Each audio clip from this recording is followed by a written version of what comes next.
Jackie, Nyathang, Chulai Tesco, she showed a link at Benkanwer Global Network, program let ne ko dong da korik tin talk we dan da kon ka man la ping be ko nguni shi dwar shen da no kada kon ka ala ka ditin. Ka tan dong chanen ka Facebook, shinen la let one, ta the dual ka ne ko kien ke la nyok pur ka la telephone ka dio jabo dong ti ka athletic, athletic. I don't know mo kwa commercial bank. So dire mala ne Jackie Nyathiang mula lado. Well, thank you. Chaloja te the long coach invite panel global network. Yeah, de lare road nyam tomorrow dun ko bien galu era kontu ko ke bien kanu. Chaloja te men channel ke media then let one te long len kanu. Yeah. So tala lan mu gwe do mi che chagri ka nyamda ka cha ke so de la de mi shit kenamo.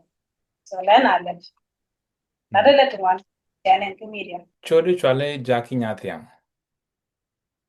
Bedi ka ajen chodu mun chodu. So really chale nyaman abale chale tu so Nyamal. man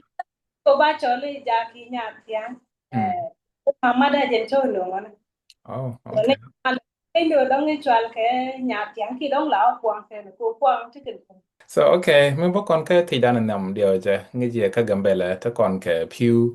thế còn cái moon, thế còn cái long, cái thế còn cái này thằng anh thì để là để cái long đúng không? Chẳng là mình thế cần tên cần thiết cái đó thọ, ngồi đây nãy cái con ấy chẳng, anh thấy mình chỉ năng quý cái giờ kana cái mình đong thế cái 25 liter, cái 30 liter, thế cái yêu đial, cái thế còn cái baro, mình chỉ anh cái đàn của anh đàn, and then switch con cái bot cái con cái bún, ngồi đó bo bukan ban ko ka yutu ngwan kata kon ko monta dong da kon ko long ko da kon ko pur enya bo to kon ko long bo no ma long ma chen buklo tena long wani duno mi chi titi chi kanen di nuere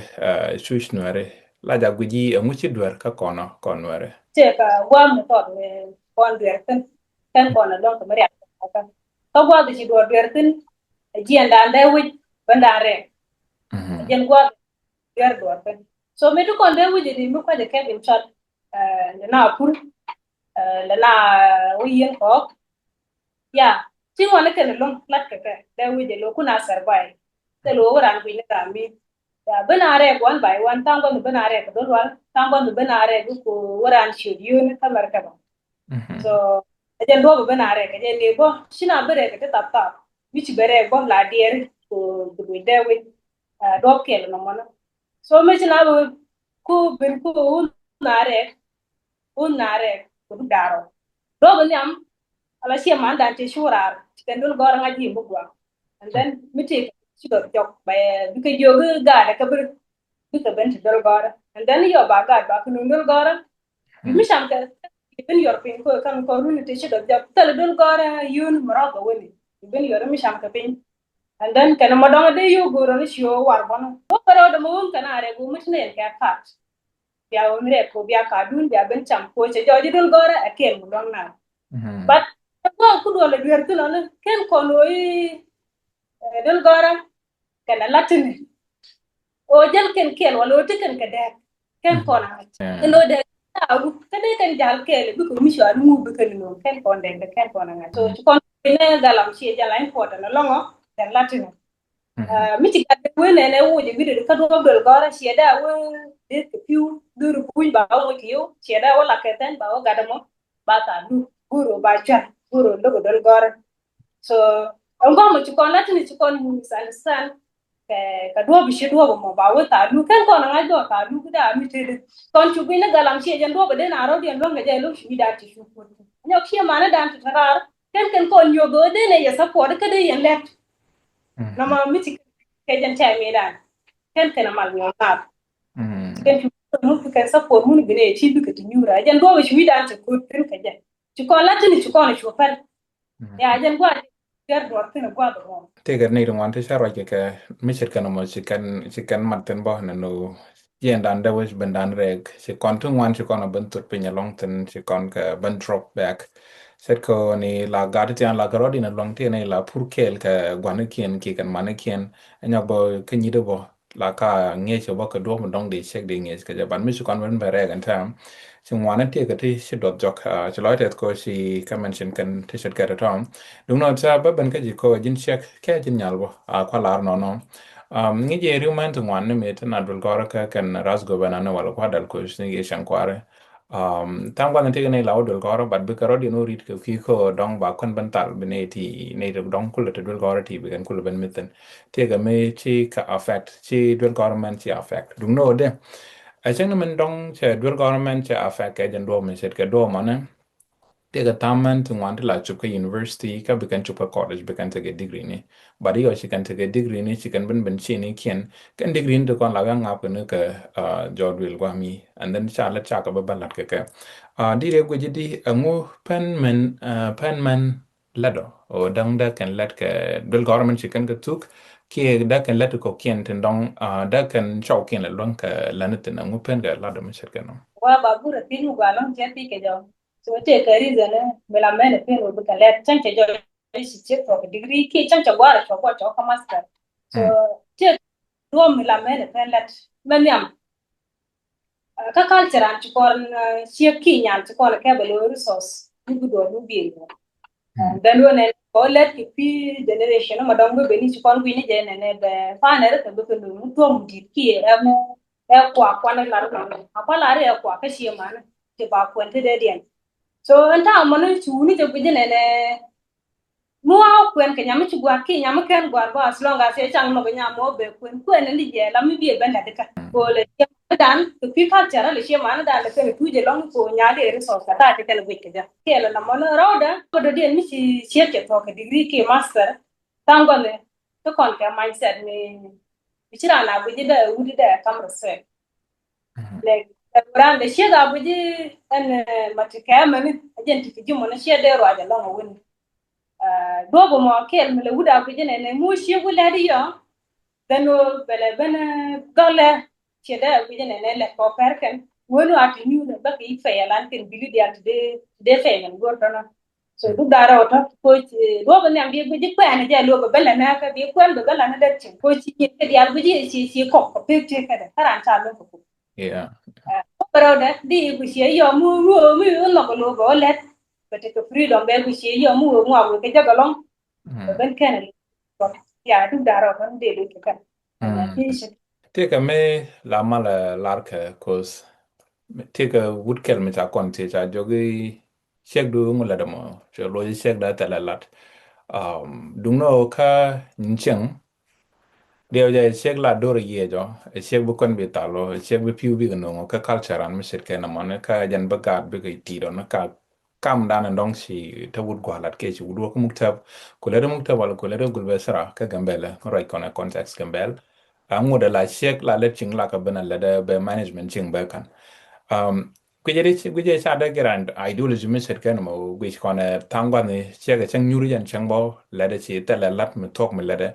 of course economically dong cha da na contribute ko ki ko te ka la tung wan de chi gang chang wa mani ne na guje kan wune da kan man ken push de ke da kan ka support de ko ki ko da kan ta mo lon kan economically la da me da ban chang ka man no ngu de chang yes for well of today ya well of the chi dan well it kon kan wa ta pro enera but for contribution we be yin do chan well there gan mi te ke chi yes o nyam ba do rigla mi bi contribute mu moda ko ta ka jan life dan ma gamben sa gan mi shi no sa de to gra ti bro du ya ka bro du ya pinten but at least chang te dul gora alle ko bo contribute ka te la ke chan chang shi te la ke be ni ka tun gora ba ka for te la nyen ya jana de ma wow de wo de shi da let okay ako ben ka nyin social ka tin talk ko dina jin nyal and then latin content jaman chine kan dial rudian let ka wune la say chang mi jinu wire ka telephone buin tin kon e wi telephone ja ko ba on la den ta dong la mala let wune mi nyidi yo dong la nyuru ken dong kan la finance to man ku jin bat chinen let lo nyi telephone anyok ba chinen puri ka kak and then chinen bo nyok ta the drill gumba nyanesh ka jen ku jamo so let it rudian kan dial ka let wune so ongo jak je ko bi pro engage ko dong di let cha gu je la ka let wune bi ka lat ka criticism dien bok ji mon ke gu ke je di ani ko kien wala si dier ka down dong gu ke ji let wune ga je yes te ju galong ala dir ka daro ta kan to mama da kan ka ba ko gor bo te ka la ke le kume te ke kum te ka la te ke te ta den 18 ki euro te ke ane na ka bis ko gor ke la rami di chama so anti responsibility you will many you del gor many you te chamne and then report ko coach yo ko tu ka dar pa ka ta ne yo ki ta le ya ba ngun ka dar pa bina ko no ga and then yo ba yo ki nga ko yo wala ji mulen ba bel ba yo ba ko lu ni yo so ta ro ti ke chen ken to mu la ko na bin bel bel ke nyam wala bin riet ko ne ne brand ko ga go yo ta report ko kana ma ta ti tu ni tu wan ka men ken mi ta wa gan nga ke ti la tu ki ti yo ko tu ngun tu ka ko mo riya da mo ben ke nyam and then ta ro mishit ke na mo me ta ro ti ke de kan guru bel o kin ne to ko ken ke so okay an guru bo ka gambe bo le me ta le da baro do mut responsibility me balel me betul be shinga lo yan fara san ta la ga work it go men shinga lo yan la rami di ta kon and then ba mala ga ko mo ba kulo go ke ja ba kulo ngati rizende jene mishit ke no mo jene bi wida ne ne de let ke me sa bala gambe to ku guru ne ne ana do ba igla ta wune tin gwe ke ji jin nyal ka la de lat wune cha di ga chen ke lo ki go dong ba we nya mo ma la de lat wune mo nya mo cha bu ko na push ka na man chop ka ji ta ta sale ni to wan ta kan no ko ngadi men gura ki goro ba jal ke well of today ko goro bu ko no be nurun be je ga charo da la ka tan der tan wi ko lo wi mo no be nurun ka ci je wi mo ne ci do japan yeah okay ta tika responsibility ka tik du la jin karwado ka ta ndong jigi yoku ga tika responsibility yes take responsibility take responsibility da take responsibility ka tin ne to ko ke e be ne ci dini kan ka bon mene ne ci tin kan pin ji we ji gan bel nges kon ta kon ga nyama no kon ta tin tika ideology me la mala la kon mala no long kon no are eno jin nyal me cha ji kwen wona jin bo nyur dor chwadu and then be chawdu be wala daga be gam chworom and then be mo tudu kana ne ko kendi be ko worom la kwa le ko no me chwo chang and then ba ji biti di aldi bi ko lolat but by the time I don't think liver kan jinu kwen on la nyuru ba ke don't di nyuru dor chi more ariet me di andire kam mano kon ke nyama na kon tin la nyide ki kam chet kenam mi jo je ti nyura bang so te tu ngwana long ti la gori ti sa bi yang ne to ko ken but mi se jo ji yo chro bi je lo la di do de ni ni kutin gori la din bu ko rodi ga pe second to that la ti ki mo ke emotion don lat be ji mo de mi se gori bi na mala ti ya gori nya guru ni di ni nyura ba la ja gori di re ko mo de den alo de nya let mo de tori na kana ni kwen mo ko alo men nam jaga ji ko di ka confident rete mi ti ka confident be mo ka respect ba respect ne ti ko ken ko win mo na to confident ta respect ko bare I ko duga ka shege ka taro mu ke be to go lo ti jan la para ba respect ka men tane ne lo la di kere de la mele de action bon ke de te ko tin pa de respect ka odi la di building karwado amut kan dini ko na rabre ram bi ko na akel mo kwalo ko bi value du bi ngai pe grondo du anyo bi shara ko wudi bi ko no run chang kwa how do you know about we kwara ka kwar ger kana ka ni ji tong be lo mo ki ji gwala bala la ka chong bala la ra kwara me ni ali cha bu kam yo ni ji di dong ba tese ni be chang me de gur ni contribution ne na daro ka ba te chor ne tiam na je di bo dang bitike muguri la jin mi ci lo ti kara da dien bidi ko bone la jin ala bidi la karo du ki bidi la kara da dien lo ku surprise ne ke ko ta mu sa pura surprise ci de jogo ber mu ne me mun yo bi ko na mana yeah an mi ci ala ka de na mo bi yo le jin ka wala ci de ta control real ya ajen mi la mo de gwar de jogo ne ne aranda so fite kada before kana nuru ni wude be ben kiti be lo be ben kiti charo da yalla kan anyo bana be ngaji runu wede blaro be balio ko chika chi từng nghiệp flat của cái lối anh nhở guard để cái jogo quên cái bóng nó yêu guard trong ngoài quên cái bóng ala cha đi tala re bóng anh ấy chính guard hay tập al phải chỉ cái cha đi chỉ cái là về bóng so they ran quên they want to go along to dimension book a chagor mindset book a chagor read that and for that book a chagor 48 law of hours bóng to go along cái book a chagor 13 cigarette book bóng to go along to the look ratio la me chro la ko ne ne le di quên cái bóng ya ko ke ne te le di bóng kula guys pelle ne ti talu won ki ne tin chiri ang no won bi cho ken ko kula gora gwa so na ma bo advise mi de kam gwa tin le no won ya par tin le no won chomaro dun kala kama de bóng ne rete kan na ran gur brand kun ka bóng no ta wai la re bóng ne jen mi shi kana ma de mat gwara na ko de kana la bet Jackie nyate ang chiloitet along ka tan dong chikon right ke je duno goro bokon lo jo met kamatot te kel makan ti ke je nuwen tangwa ne na la nem kan success and dong titin cha tan dong chitok jok ku je mi sa da ngachke so digitate ko ke me to glet gul basara ka ko ke bi wido lat ko be ka lat ken let dia let tom e challenge to ken chi je jekto re ka min le ti shel let chat kan to la ti ji gwa long cha shale ni twan ta ka je kama ile amekuwa motivate kwa kuwa na bora geje bowlet rwani wuda ki rama ngai ko ne le mushale kwer ga lobu rwani sala na mu sakal da de wudi tale antar ma ko nyang ngini sila ko ko sa vende to wuda mo mi to wingi de chalo de chet mo ngani long la ma la rwaji ko pingwana tene mai ti char mi shenge ti gre na nyap de ta wudi tale ben so ne to ni wundam jogo to tele ne mariam to tele mu mon ko ran bat wanya tele kan kana nore dia tikane wodi be ko de wala ya chale ni long so la dal ke ne tungwan dol war kon la kana dol la kana budi ne te sana long ko je ne la ma la bu wina la bi ke mi shile ke kala de to shishu de long long kana budi lo sana long so mu ba ana jel ke biye ki shirat tete ke tuak tango no ba ana la ga ne ko de kana mu yeah ba bi ke de kala kana le de ran shi ba shi de rana jogi tini ro ri jogo ku de ka jine le de pam ne ma ma kam ba ti nya mo ma la so to to ne te kan tin chale ni tu wan ti ti jogi de ran ma le de ran kan ka ti kan la ka la ka gerlat permanent dong ti ladien ke tabdwelum dong titin kana porkane kana lado ko kene titin alaro do dien lademo ladin dien lademo so take the tour me say nen ka je almost char me chaji mus ko and then chaji tour ka feel um kamaliana ngodo dien lademo jite ko le na ngar ka athletic